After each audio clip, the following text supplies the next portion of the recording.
Bienvenidos a todos a esta nueva semana. Estamos pasando la mitad de este mes, que es el mes número 12 del calendario hebreo, llamado Adar.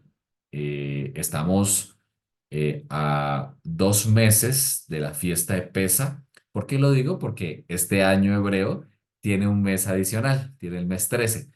En el calendario gregoriano, en este mes de febrero, tenemos 29 días porque necesitamos corregir algunas horas de cada año anual para llegar y permanecer en el año solar. Asimismo, el calendario hebreo, aparte que el lunar, también es solar, ya lo hemos hablado, y incluye durante este mes uno adicional, durante este año uno adicional. Recordemos que en el calendario hebreo o el ciclo lunar es de entre 28 a 29 días, por lo tanto van quedando días durante varios años que hay que cuadrar caja durante un año como este para poder eh, estar y coincidir con la primavera. De hecho, la primavera arrancará iniciando el mes de abril, así que allí la luna nueva del mes de abril nos indicará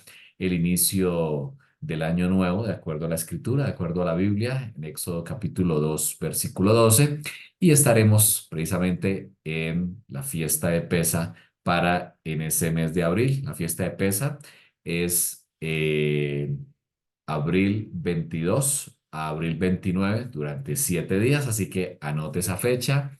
A los que están en Bogotá les vamos a extender una invitación a los que puedan asistir con nosotros, y si no, lo puedes también hacer en tu casa o con tu congregación. Así que hoy estamos pasando la mitad del mes de Adar 1. Estamos precisamente en luna nueva, si se han dado, luna llena, si se han dado cuenta, y estamos muy próximos a que inicien las altas fiestas.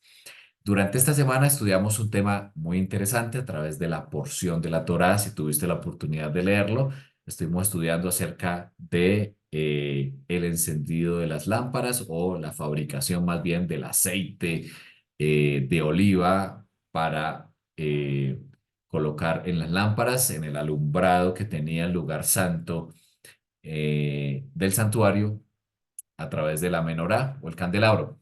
También pudimos leer a través de la porción las vestiduras sacerdotales y todo su detalle respectivamente. El comentario del Haftará que nos compete hoy está en el libro de Ezequiel. En el libro de Ezequiel, el capítulo 43, nos habla acerca de un tema muy interesante, del cual hoy hemos dado el título precisamente de Ezequiel 43 y el tercer templo. Mucho se habla hoy en día en varios ámbitos acerca de si habrá o no habrá un tercer templo. Es una pregunta no fácil de responder, pero hoy vamos a través de la escritura, a través de algunos textos, a encontrar cuál es el verdadero templo, cuál es el verdadero tercer templo que nos habla la escritura. Así que voy a compartir pantalla para que todos podamos ver la presentación. Muy bien, vamos aquí. Ya estamos en la presentación. Perdón un segundo. Colocamos pantalla completa. Muy bien. Aquí estamos en el libro de Ezequiel, capítulo 43, en la porción de la Haftará, que es el comentario que se ha señalado milenariamente. Estas son lecturas que ya tienen muchos años en las cuales todo Israel las lee semanalmente. Nosotros compartimos las lecturas porque, ya lo hemos hablado anteriormente, nos consideramos como esa parte, como parte del pueblo de Israel. Dice Ezequiel capítulo 43 versículo 10 en adelante, igual lo voy a proyectar aquí, pero lo puede buscar en sus Biblias. Hijo de hombre, esto es nueva versión internacional. Todas las lecturas hoy, nueva versión internacional. hijo de hombre, aquí el Eterno le habla a Ezequiel, cuéntale al pueblo de Israel acerca del templo. Y aquí viene a describir un templo con sus planos y medidas para que se avergüencen de sus iniquidades. Fíjense la intención del Eterno al mostrar las medidas y los planos de este templo. El propósito del Eterno, más que mostrar, por supuesto, su grandeza, es llevar a un cambio para que se avergüencen de sus iniquidades. De hecho, en los primeros versículos del libro del capítulo 43, el mismo Ezequiel describe que me llevó luego a la puerta que mira al oriente, y aquí la gloria del Dios de Israel que venía al oriente, y su sonido era como el sonido de muchas aguas, y la tierra resplandecía a causa de su gloria. Aquí, en este capítulo también se habla de los pecados de Israel. El Eterno, al mostrar esta visión, por supuesto, es una visión tremenda la que ve Ezequiel aquí, ve la gloria del Eterno que entra en la casa o en el templo. Pero fíjense, el propósito siempre el Eterno es llevarnos al arrepentimiento. Es para que reconozcamos al ver la magnificencia del Eterno en su templo, reconozcamos cómo estamos. Así como Isaías expresó y lo vimos en unas lecciones anteriores, ay de mí, que soy un hombre de labios impuros, vivo en un pueblo de labios impuros y mis ojos han visto al Rey. Aquí también el propósito del Eterno es mostrarnos cómo somos. ¿Quién soy yo? Por eso el Eterno quiere llevar al arrepentimiento. Siempre ese es su objetivo. Sigue diciendo el versículo 11, y si se avergüenzan de todo lo que han hecho, colocamos aquí el puntero, hazles conocer el diseño del templo y su estructura con sus salidas y entradas, es decir, todo su diseño, al igual que sus preceptos y leyes. Pon todo esto por escrito ante sus ojos para que sean fieles a todo su diseño y cumplan todos sus preceptos. Aquí en el versículo 11, el Eterno está diciéndole que le va a mostrar los diseños y algo interesante que nombra aquí Ezequiel, y es que dice, ponlo por escrito delante de sus ojos. Es decir, a Ezequiel se le mostró un templo. A Ezequiel se le mostró un modelo del templo. La pregunta es, ¿cuál fue el templo que vio Ezequiel? Fíjense que aquí, de acuerdo a lo que vemos en el versículo 11, se parece mucho cuando el Eterno le dijo a Moshe que hiciera conforme al modelo que se te fue mostrado. Ahora, a Moshe, ¿cuál fue el modelo que se le fue mostrado? Conocemos, de acuerdo al Brit Hadashah, al Nuevo Testamento, que se le fue mostrado el templo celestial. Así que es muy probable que aquí Ezequiel no esté viendo un templo de esta tierra, sino un templo celestial. Vamos a descubrirlo. Sigue diciendo el versículo 12, esta es la ley del templo. Esta palabra ley en el original dice Torah. Esta es la Torah del templo, es decir, la instrucción. Todo el terreno que lo rodea sobre la cumbre del monte será un lugar santísimo. Kadosh, Kadoshim, lugar santísimo. Tal es la ley del templo. Aquí hay una característica interesante en lo que vemos en el versículo 12, y es que dice la escritura que todo el terreno de la cumbre o que rodea la cumbre del monte, es decir, se está refiriendo a todo el monte. Ahora, ¿cuál monte es? El monte del templo. Actualmente, el monte del templo, si lo ubicamos geográficamente en Jerusalén, es, eh, es un lugar donde está una mezquita islámica y también está la famosa cúpula de oro. De hecho, el territorio del monte del templo no tiene autoridad Israel actualmente, sino que es autoridad jordana eh, allí en lo que es Cisjordania y se comparten territorios junto con Israel. Ellos están a cargo de esa parte que hoy o que conocemos como el Monte del Templo. Aquí, y esa parte de hecho es bastante extensa. Aquí en este versículo nos hace ver varias cosas. Número uno, ese monte en algún momento, dice que será santísimo.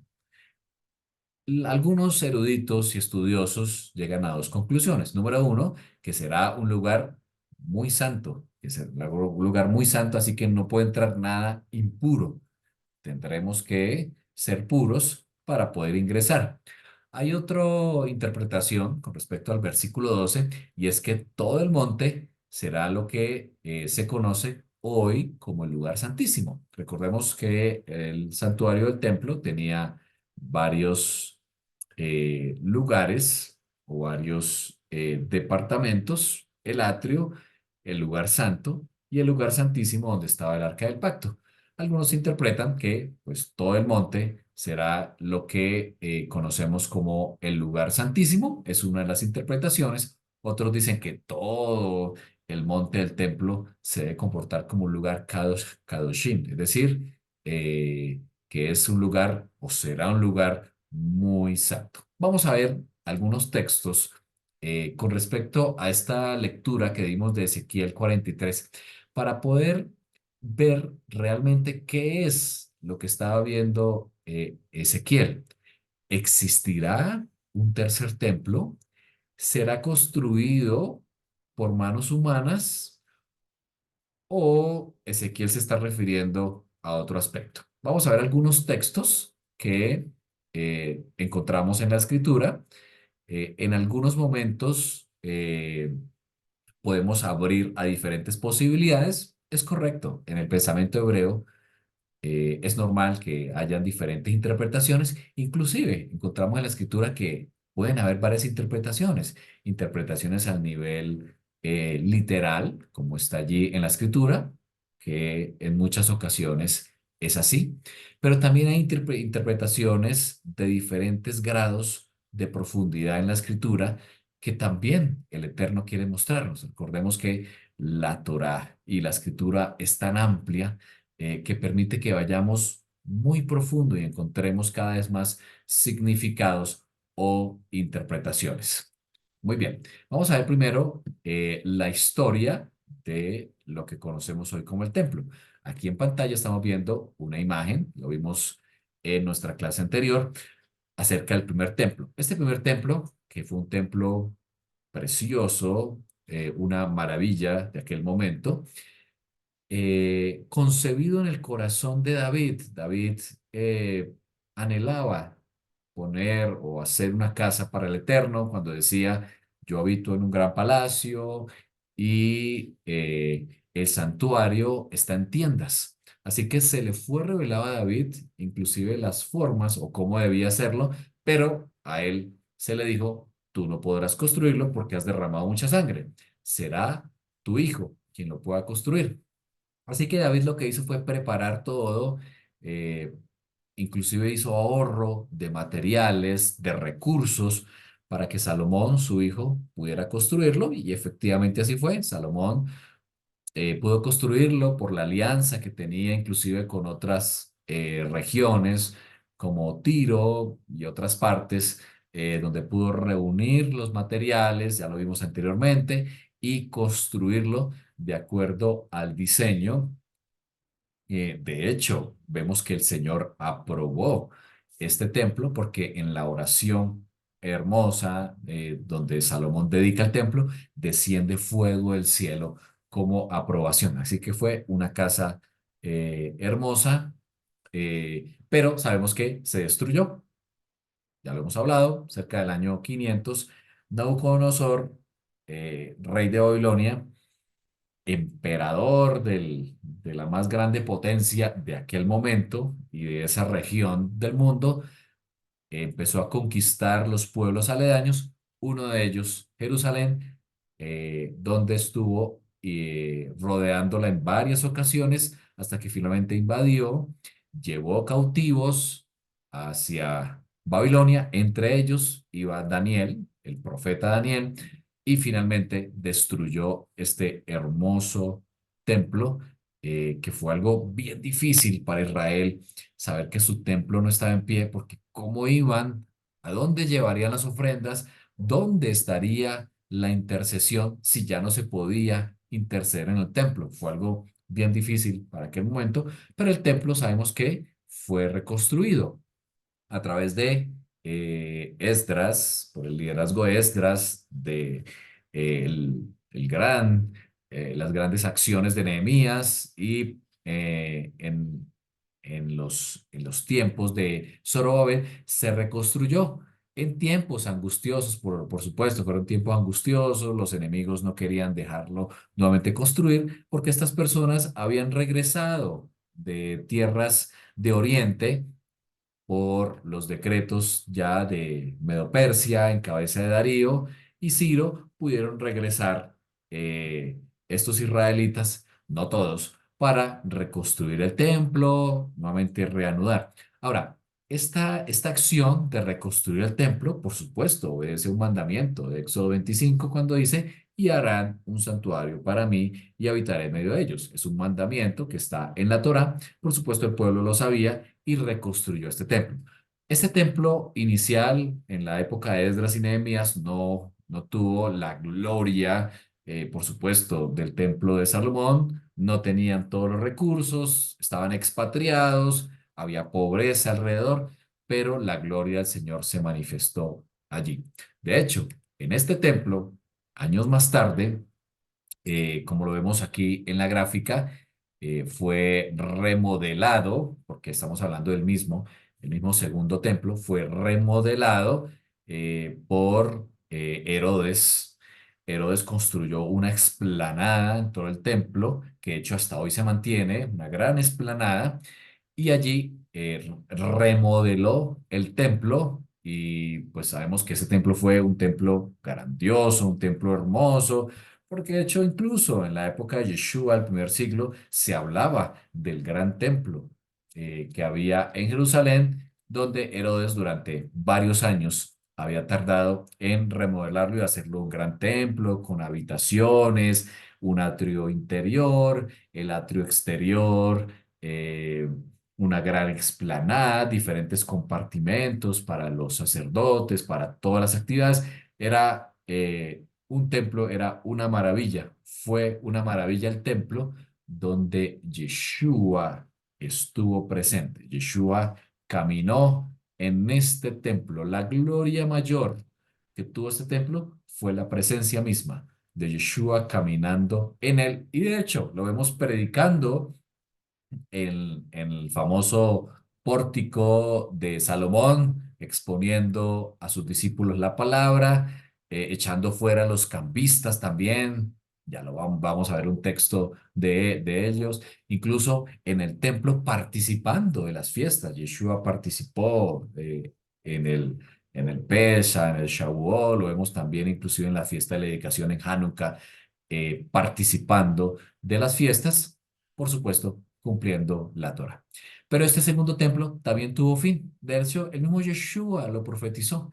En el año 70, General Tito llegó, sitió la ciudad, habían rebeldes judíos y destruyó la ciudad y el templo también.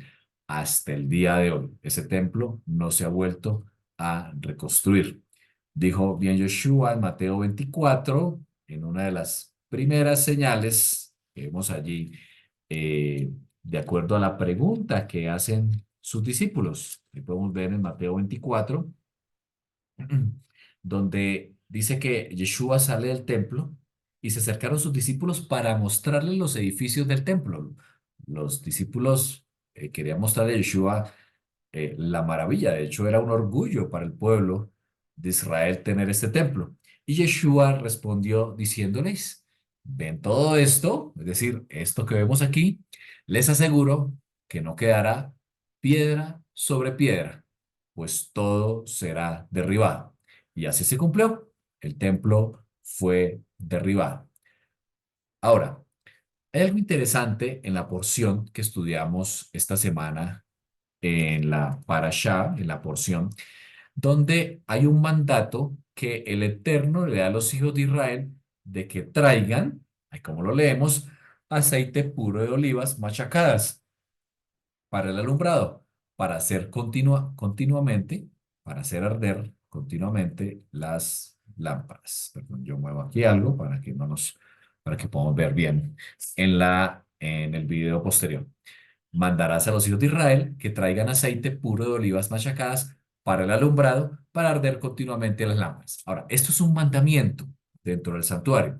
Los hijos de Israel tendrían que traer olivas y muy interesante en el desierto donde conseguían olivas, ¿no? A propósito, bueno, los eruditos nos dicen que ellos sacaron olivas de Egipto eh, para lo que el Eterno les iba a pedir aquí. Y ya en Israel, por supuesto, es una tierra de olivas, donde de hecho inclusive Israel sembró olivas.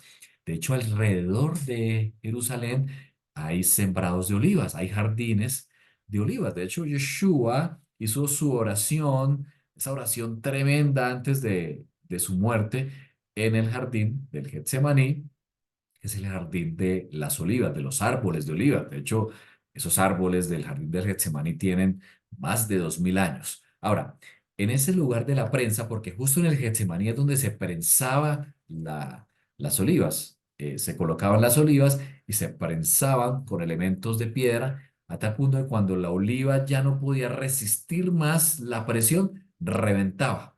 Eso que sale de la oliva inicialmente cuando se revienta es el aceite extra virgen, aceite de oliva extra virgen, que conocemos que es lo primero que sale. Por supuesto, a la oliva se le extrae lo demás, incluso la cáscara, la semilla, después se tritura y se extrae todo lo demás, pero el aceite extra virgen, el que está hablando aquí, la palabra que quizás tú también consumes en tu casa, es el que primero sale cuando se exprime, cuando ya se revienta. De hecho, vemos en el texto del Brit Hadashah que Yeshua, cuando estaba allí en el Getsemaní, brotó de él sangre. ¿Por qué? Porque estaba siendo presionado. Él decía a su padre, pasa de mí esta prueba, esta copa, pero no se haga mi voluntad, sino la tuya. Por supuesto que humanamente Yeshua no lo quería hacer, pero allí, en esa prensa donde él estuvo, en ese mismo lugar donde se prensaba las olivas, también Yeshua fue prensado y se decidió nuestra salvación. En este versículo que estamos viendo aquí, hay una gematría. A propósito de nuestro amigo Jairito con su libro de las matemáticas de Dios, aquí podemos encontrar algo similar.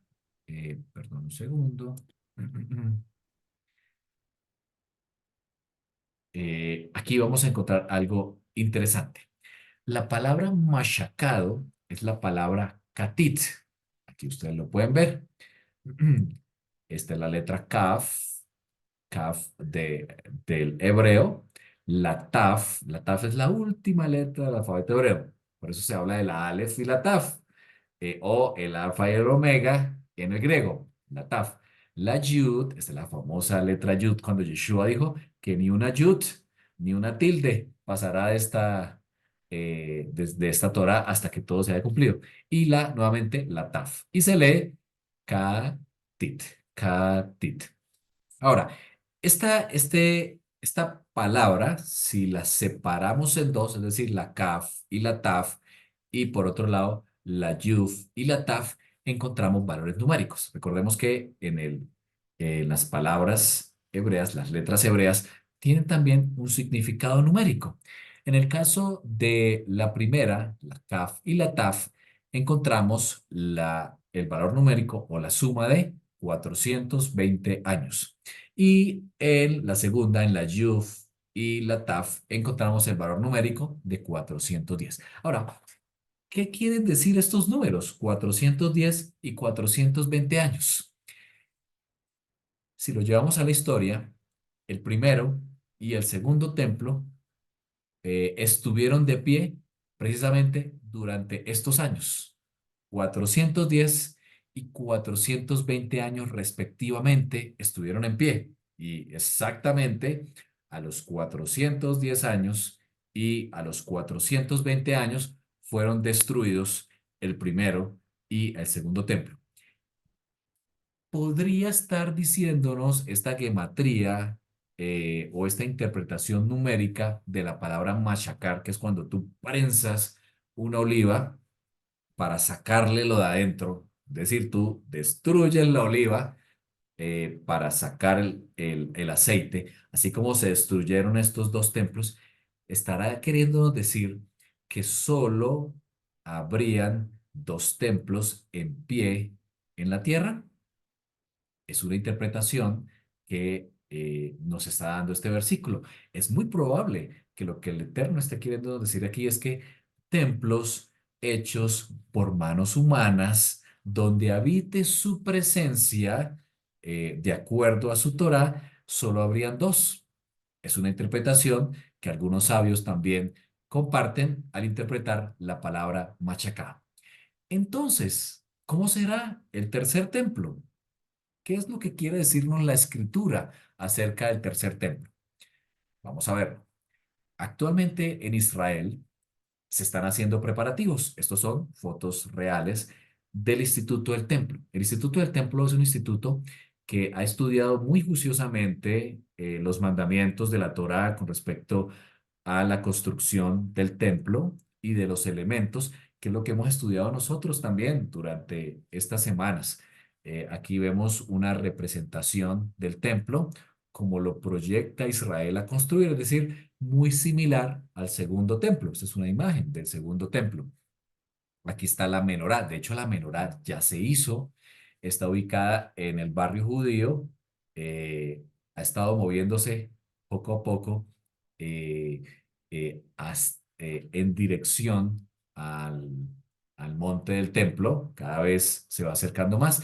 Recordemos que esta menorá o el candelabro debe estar hecho totalmente de oro a martillo, y así se hizo conforme al mandamiento. Aquí vemos una imagen de los instrumentos que incluso ya están preparados, los instrumentos que solo los levitas pueden, de acuerdo a la escritura, podían interpretar. Vemos la fuente de bronce que es muy similar a la que se construyó para el segundo templo. Y vemos también las vestiduras sacerdotales que estudiamos durante la semana. Vemos la túnica de lino, vemos el efod, aquí vemos el pectoral con las 12 piedras, simbolizando pues cada una de ellas las 12 tribus de Israel, las hombreras respectivas, la tiara que en su frente dice Santidad a Adonai, el turbante en su cabeza, todo ya está nuevamente diseñado. Incluso en Israel ya se está enseñando a los levitas, porque se ha identificado los descendientes de la tribu de Leví, que de acuerdo a la Torá son los que pueden ministrar en el santuario. Ellos ya han estado practicando cada uno de los mandamientos que viene para la Torah. Es decir, Israel se está preparando para construir nuevamente el templo. Ahora, a la luz de Éxodo 25:8, ya lo leímos que dice, y harán un santuario para mí, entendemos que es el mandamiento que el Eterno mandó. Pero ¿cuál es el mandamiento? ¿Cuál es el santuario que el Eterno realmente quiere construir? Ahora, ¿es posible que se construya un santuario o un templo hecho de manos humanas? ¿Habrá un tercer templo antes de la venida del Mesías? Hay dos textos que parecen indicarnos que sí, es posible que exista si lo miramos al nivel literal. Por supuesto, todo la escritura se puede interpretar en varios niveles de profundidad. Si la miramos en el nivel literal, vemos dos versículos que aparentemente nos muestran que puede ser que sí se construya un tercer templo antes de la venida del Mesías. El problema es que nuestros hermanos judíos que no creen en el Mesías y que, por supuesto, no creen, por supuesto, en el Brit Hadashah, en todos los comentarios que tenemos en el Nuevo Testamento, por supuesto, no tienen la interpretación que nosotros sí tenemos esa luz de interpretación. Miremos lo que dice Segunda de Tesalonicenses capítulo 2 versículos 3 y 4. Dice, no se dejen engañar de ninguna manera, porque primero tiene que llegar la rebelión contra Dios. Esto es nueva versión internacional. Y manifestarse el hombre de maldad. Aquí Pablo está hablando, mandando una carta a tesalonicenses con una profecía para el fin del tiempo, porque aquí está hablando de que antes de que venga la venida del Mesías. Ahora, este hombre de maldad es también conocido como el antimesías o el anticristo en nuestros términos cristianos. Dice él, el destructor por naturaleza, lo dice aquí la nueva versión internacional. Ahora, ¿qué características tiene este antimesías?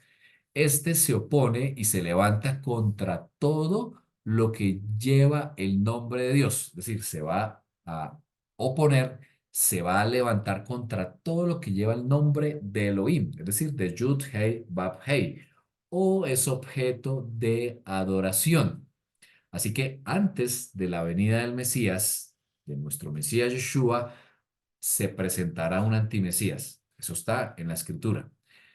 Fíjense cómo termina este versículo, hasta el punto de adueñarse del templo de Dios y pretender ser Dios. Aquí el versículo habla de templo, este templo en el griego se está refiriendo a la habitación de Dios o el santuario.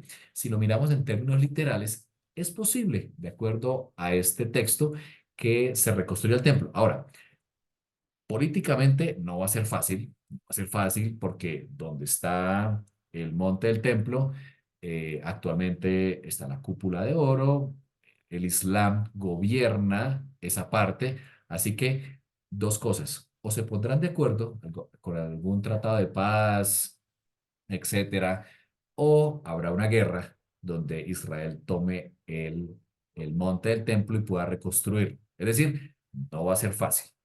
Pero este texto de Pablo nos muestra que es probable que se reconstruya un tercer templo, como Israel se está preparando, pero allí se va a manifestar el hombre de pecado, el antimesías. De hecho, Pablo nos nombra varias características. Se opone y se levanta contra todo lo que lleva el nombre de Dios o es objeto de adoración, hasta el punto de adueñarse del templo y pretender ser Dios, que tiene un símbolo muy cercano con la profecía de Daniel y el cuerno pequeño.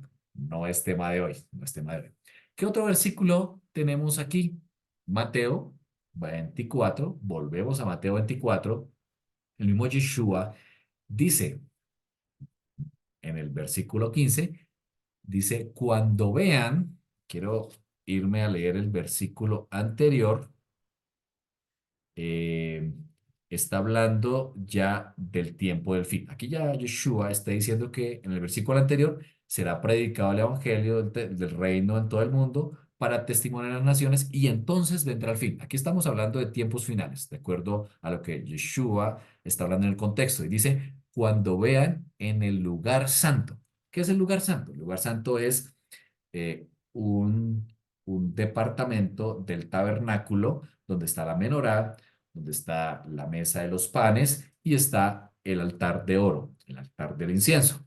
Allí, en ese lugar santo, dice Yeshua, si lo interpretamos literalmente, dice, habrá una terrible abominación. En la versión Reina Valera dice, una abominación desoladora de la que habló el profeta Daniel. Daniel también nos habla de que habrá una abominación desoladora. Habrá una abominación en el lugar santo. Ahora, esto ya ocurrió históricamente cuando los griegos gobernaban en aquel momento, llegaron a Jerusalén, tomaron el control del templo y profanaron el templo. En lugar de un sacrificio de un animal limpio o kosher, se colocaba un cerdo. Se colocaron imágenes de ídolos en el santuario, en el templo, en el segundo templo. De hecho, por eso ese templo tuvo que limpiarse y volverse a dedicar. De allí viene la palabra Hanukkah, que de hecho es una fiesta de invierno, que el mismo Yeshua, de acuerdo a Juan 10, participó también de esa fiesta. Ahora, ya ocurrió, hubo una abominación, pero aquí Yeshua está hablando del tiempo del fin. Habrá, dice él, una abominación desoladora. De hecho, él dice que cuando veamos esta señal es cuando es momento de huir. ¿Sí? Muchas veces, muchas iglesias y congregaciones se habla de cuándo es que hay que huir, si es ya, tenemos que huir ya porque nos van a perseguir. No, Yeshua nos dejó una señal.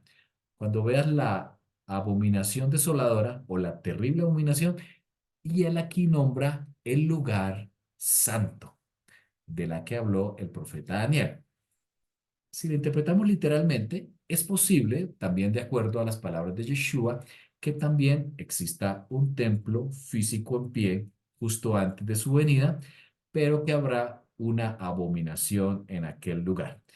Y eso está en concordancia con lo que leímos en Tesalonicenses. Un hombre de pecado que se adueñará del templo de Dios pretendiendo ser Dios. Es decir, va a haber idolatría, va a haber abominación en ese templo. Aquí Yeshua dice, en el lugar santo. Y que cuando la veamos, dice Yeshua, es el momento de huir a las montañas, porque lo siguiente será o vendrá una persecución.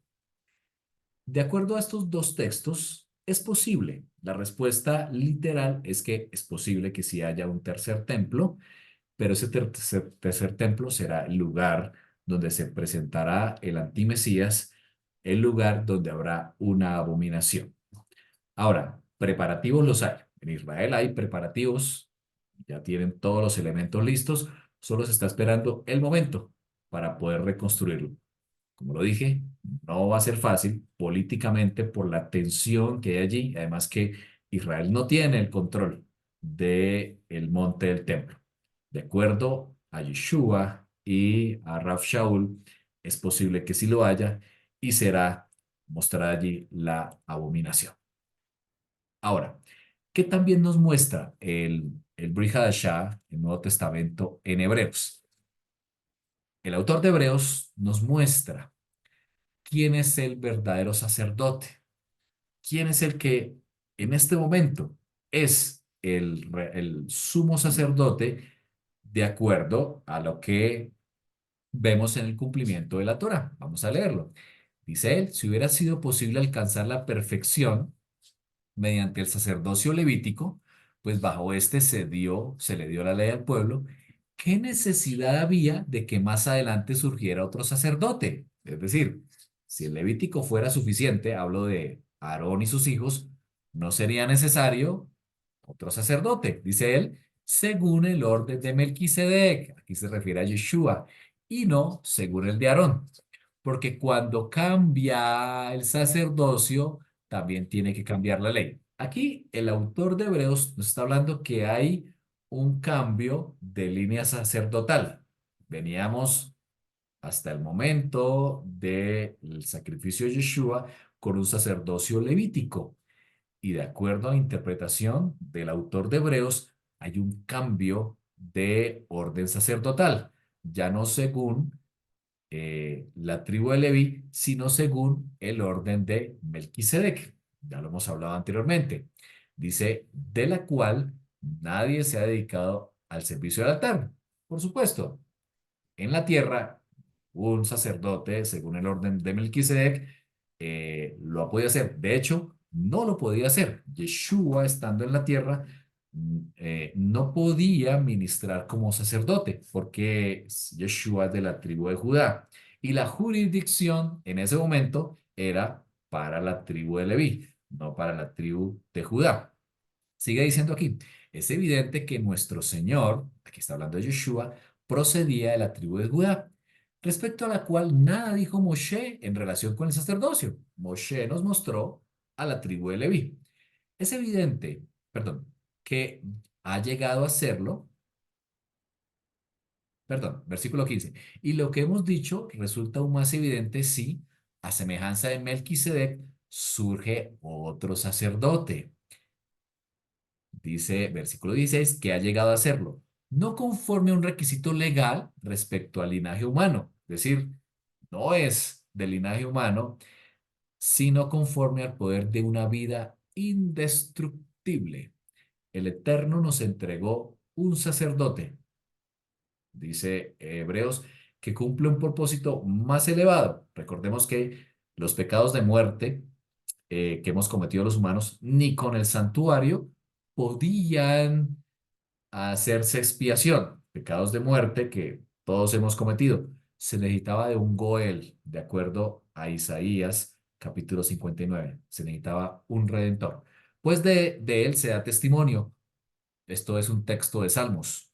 Tú eres sacerdote para siempre, según el orden de Melquisedec. Es decir, a alguien Shua se le dijo que era sacerdote para siempre, según el orden de Melquisedec. Dice, por una parte, la ley anterior queda anulada por ser inútil e ineficaz. Quiere decir que para limpiar nuestros pecados de muerte no se podía a través de un sacrificio. La Torá dice que esa persona debía morir, la que cometía un pecado de muerte. Por eso se necesitaba algo más grande, un redentor, alguien que pagara el precio por lo que nosotros no podíamos pagar, ya que no perfeccionó nada y por la otra se introduce una esperanza mejor, mediante la cual nos acercamos a Dios. Y no fue sin juramento. Los sacerdotes llegaron a serlo sin juramento, habla de la tribu de Leví, mientras que éste llegó a hacerlo con el juramento de aquel que le dijo, el mismo Adonai, le dijo, el Señor ha jurado y no cambiará de parecer, tú eres sacerdote para siempre. Es decir, a Yeshua sí se le hizo un juramento. Por tanto, Yeshua ha llegado a ser el que garantiza un pacto superior. Ahora bien, como a aquellos sacerdotes la muerte les impedía seguir ejerciendo sus funciones, ha habido muchos de ellos, pero ahora, pero como Yeshua permanece para siempre, su sacerdocio es que imperecedero, no muere. Yeshua hoy es sacerdote en el santuario del cielo, en el modelo que vio Moshe y que vio Ezequiel en el capítulo 43.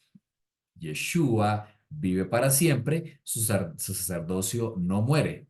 Por eso también puede salvar por completo a los que por medio de él se acercan a Dios. Qué hermosa promesa, ¿no? Ya que vive para siempre para interceder por ellos. Nos convenía tener un sumo sacerdote así, santo, irreprochable, puro, apartado de los pecadores y exaltado sobre los cielos. A diferencia de los otros sumos sacerdotes, él no tiene que ofrecer sacrificios día tras día, primero por sus propios pecados, hacían los sacerdotes, y luego por los del pueblo, porque él ofreció sacrificio una sola vez y para siempre, cuando se ofreció a sí mismo, ¿en dónde? En el madero.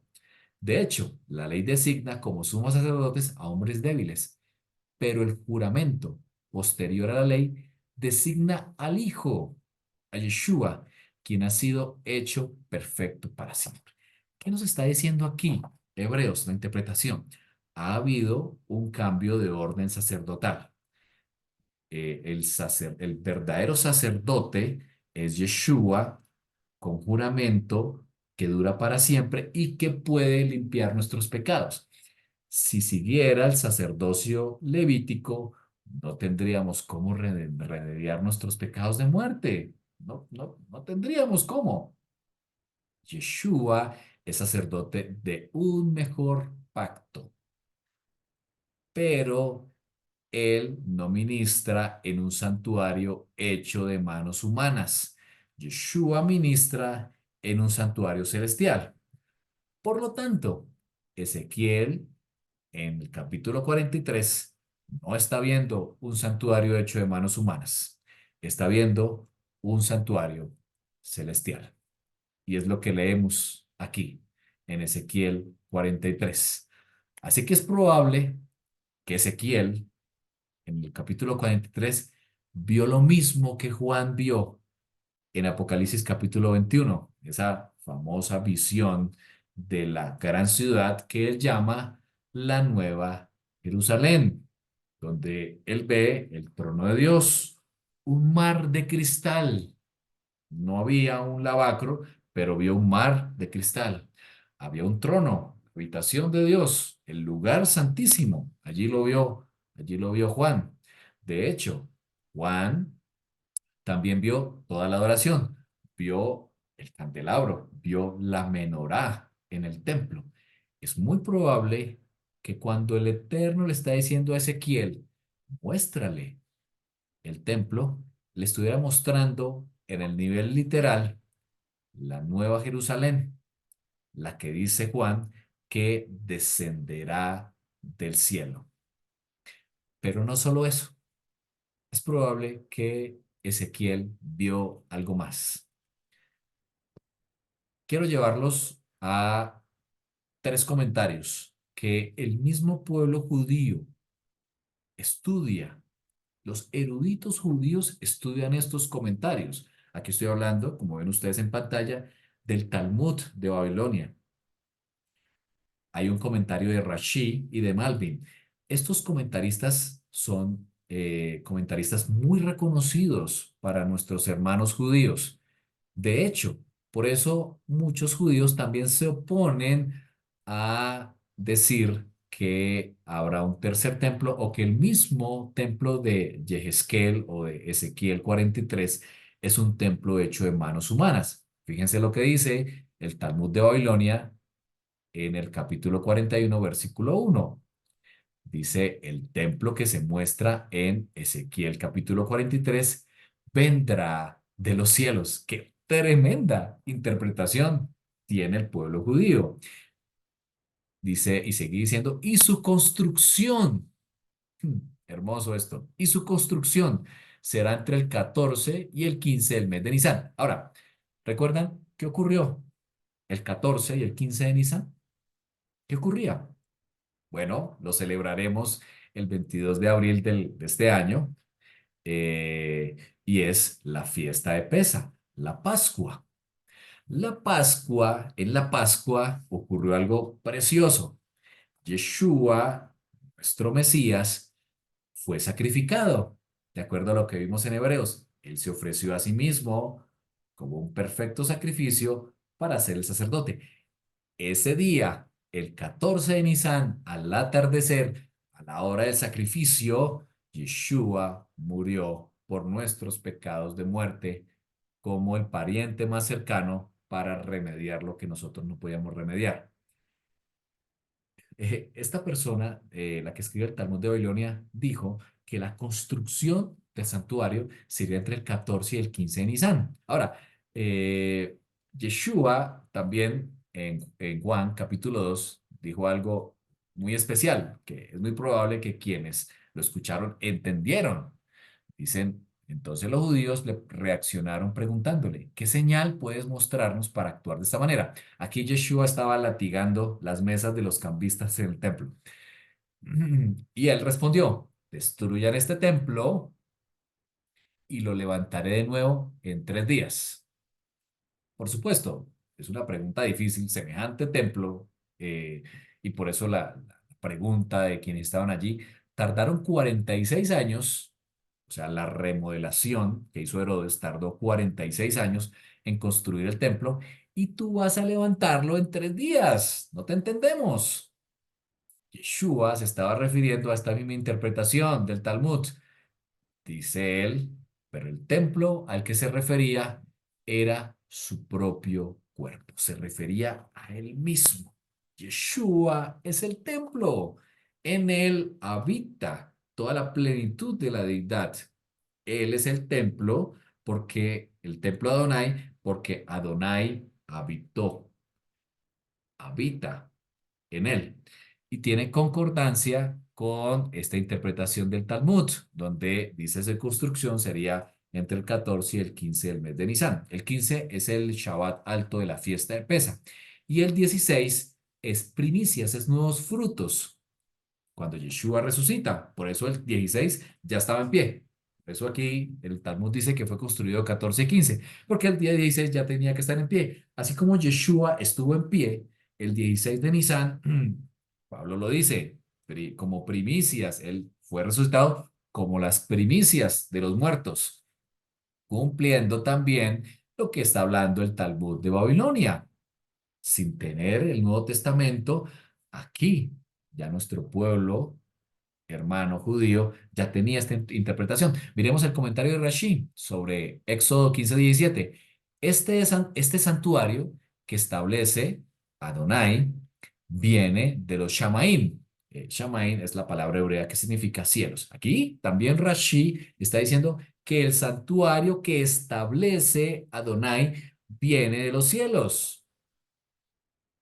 Y más aún, cuando vemos a Malvin en el comentario sobre Ezequiel 40, dice que este templo lo revelará el Mashiach.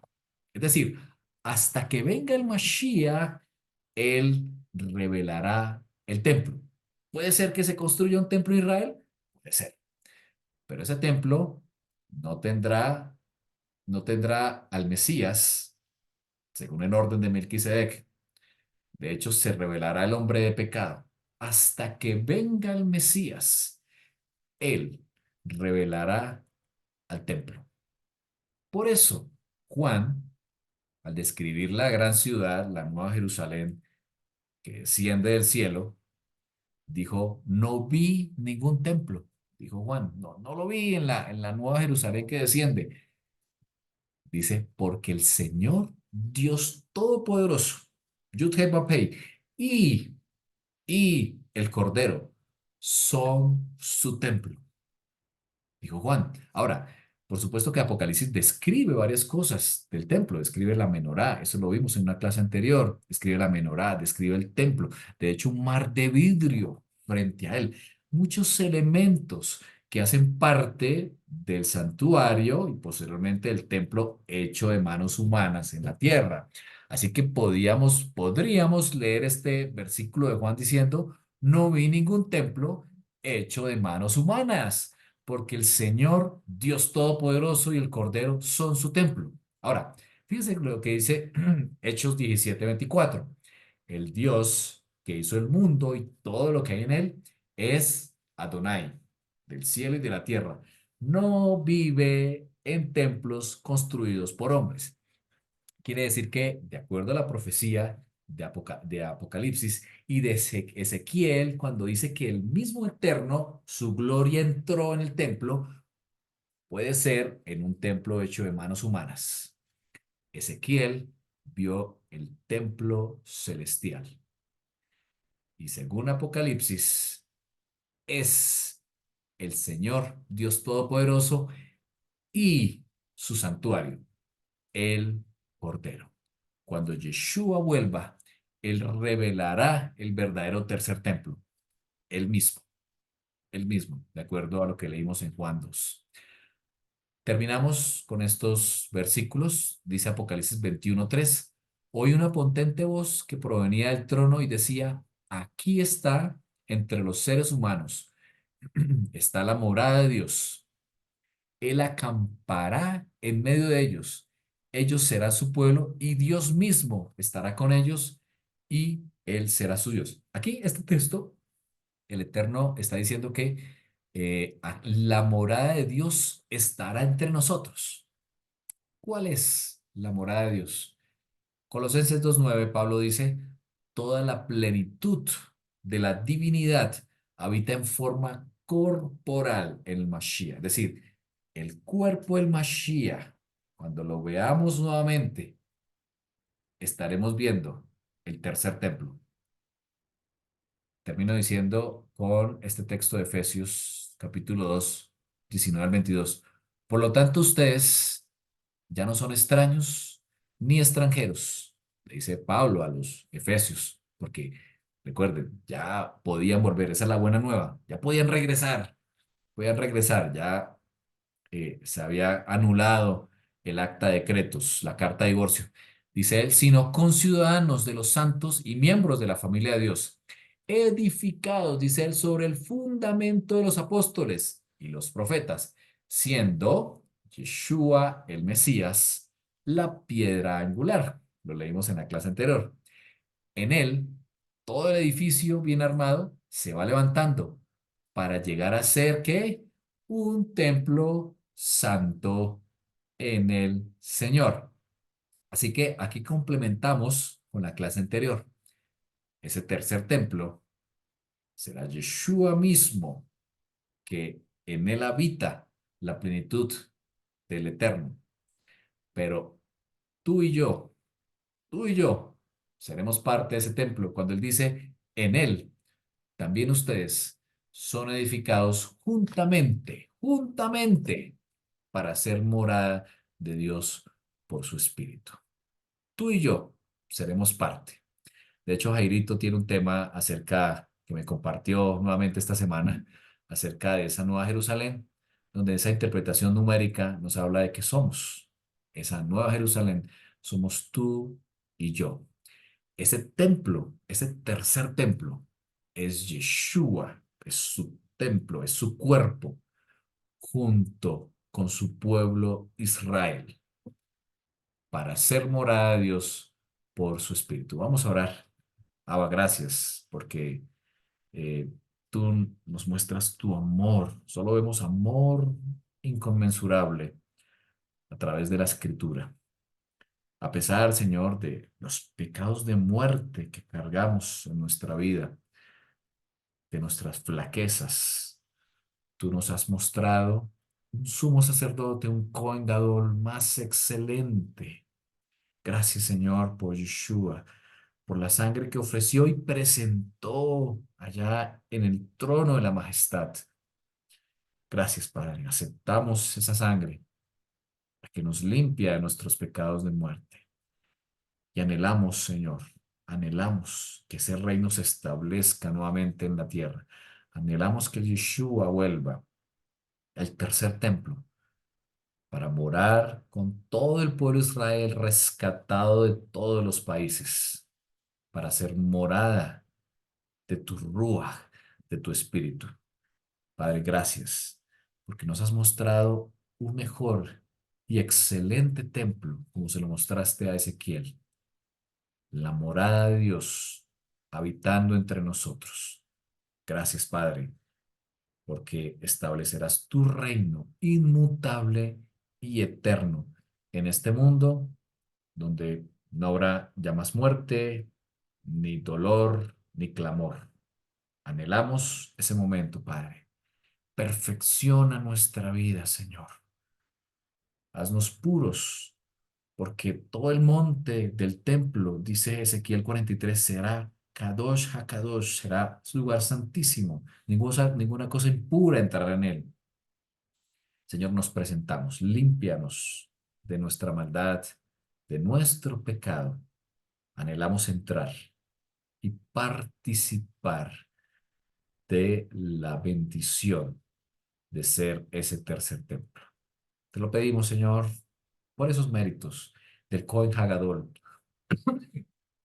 del sacerdote, según el orden de Melquisedec, de Yeshua, nuestro Mesías. Amén y amén.